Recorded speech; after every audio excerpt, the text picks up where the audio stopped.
প্ৰিয় দৰ্শক, হাইস্কুল আৰু হাই ছেকেণ্ডেৰী টেটৰ বিষয়ে এটা আপডেট আপোনালোকক দিব বিচাৰিছোঁ। এই আপডেটটো হ'ল যে পৰীক্ষা আৰু চিলেবাছ, পৰীক্ষাৰ ডেটটো অলৰেডি ফিক্সড হ'লেই আপোনালোকে জানে, আৰু বহুতে বিভিন্ন ধৰণৰ প্ৰটেষ্ট কৰিছিল।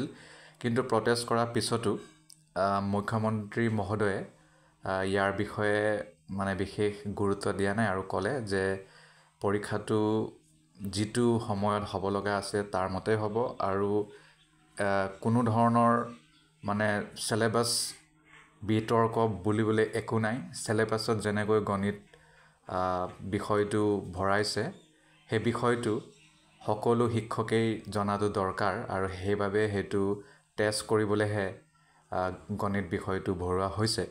গতিকে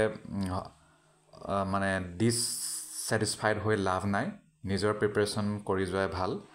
আৰু আনহাতে শিক্ষামন্ত্ৰীয়ে যেতিয়া এই বিতৰ্কটো বিতৰ্ক নহয়, যেতিয়া মানুহে প্ৰটেষ্ট কৰিছিল বা তেওঁক গৈ লগ কৰিব বিচাৰিছিল আৰু তেওঁক লগ কৰিছিলেও, তেওঁক লগ কৰাৰ পিছত তেওঁ স্পষ্ট কৰি দিলে যে পৰীক্ষাটো সেই তাৰিখে হ'ব, আৰু কোনো ধৰণৰ একো চেঞ্জ হোৱাৰ বা পৰিৱৰ্তন হোৱাৰ কোনো আশা নাই।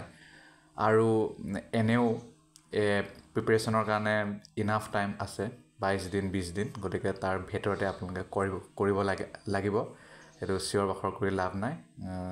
তেনেকুৱাকৈ তাতো সেইটো কথা CM এডুকেশ্যন মিনিষ্টাৰেও ক'লে, আৰু এতিয়া CMও সেইটো চিফ মিনিষ্টাৰেও কথাটো স্পষ্টীকৰণ দিলে যে কোনো ধৰণৰ পুনৰ কিবা চেঞ্জ হ'ব, কিবা হ'ব নহয়। গতিকে নিজৰ প্ৰিপেৰেশ্যনটো কৰি যোৱাই ভাল।